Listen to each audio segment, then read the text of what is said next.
Mobile দেখবে সবাই। আপু ভালো আছেন? হ্যাঁ ভাই ভালো আছে। নাম কি আপনার? আমার নাম মায়া। মায়া। মায়া আপা, বাসায় কে কে আছে? বাসায় নানির কাছে আমি থাকি। আমার একজন বাচ্চা আছে 5 বছর বয়স, স্বামীতে ফেলে থুই চলে গেছে।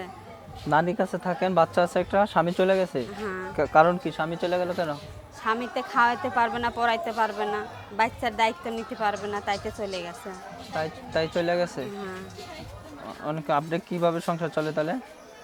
নানির কাছে থাকি, বুড়া মানুষ, এখন কাজ করে নানিতে খাওয়া, এখন চলতে পারে না, কষ্টে করে ভিডিওর সামনে আইছি ভাই। এখন সুন্দর একজন যদি মনের মানুষ পাইতাম তার কাছে। অনেক কি কি চাচ্ছেন প্রতিবেদনে? বাচ্চা থুয়ে নানির কাছে বাচ্চাটা থুয়ে কাজ করতাম, এখন নানিটা অসুস্থ ভাই, বুঝছেন, তার জন্য কষ্ট করে প্রতিবেদনে আসছি। এখন কি চাচ্ছেন?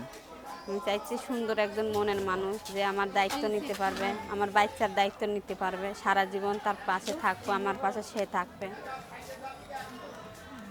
এখন দায়িত্ব নিলে তো আপনার বিয়ে বসতে হবে। তো বিয়ে তো বসতেই হবে ভাই। বিয়ে বসতে হবে, বিয়ে করতে হবে, বা আপনারা আপনি কেমন ছেলে পছন্দ এখন? ভাই যেমনই হোক, যে আমাকে দুটো ডাল ভাত খাওয়াতে পারবে, বুঝছেন, যে আমার কষ্টর ভাগাভাগি নিতে পারবে, তার কাছে আমি সারা জীবন থাকবো। এখন আপনার সাথে কেউ যোগাযোগ করতে চাইলে কীভাবে যোগাযোগ করবে? ভাইয়া মোবাইল নাম্বার দিয়ে দেবো, ওই মোবাইল নাম্বারে যোগাযোগ করবে। মোবাইল নাম্বার আছে, মোবাইল নাম্বার যোগাযোগ করবে। হ্যাঁ, নাম্বারটা বলেন তো। আমার মুখস্থ নয় ভাইয়া, মোবাইলের সেটে আছে। আপুর সাথে যারা যোগাযোগ করতে চান, ফোন নাম্বারটি বলে দিচ্ছি: 019123298834। এটা আপনার নাম্বার?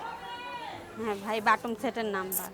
নাম্বারটা আবারও বলছি: 019123298834।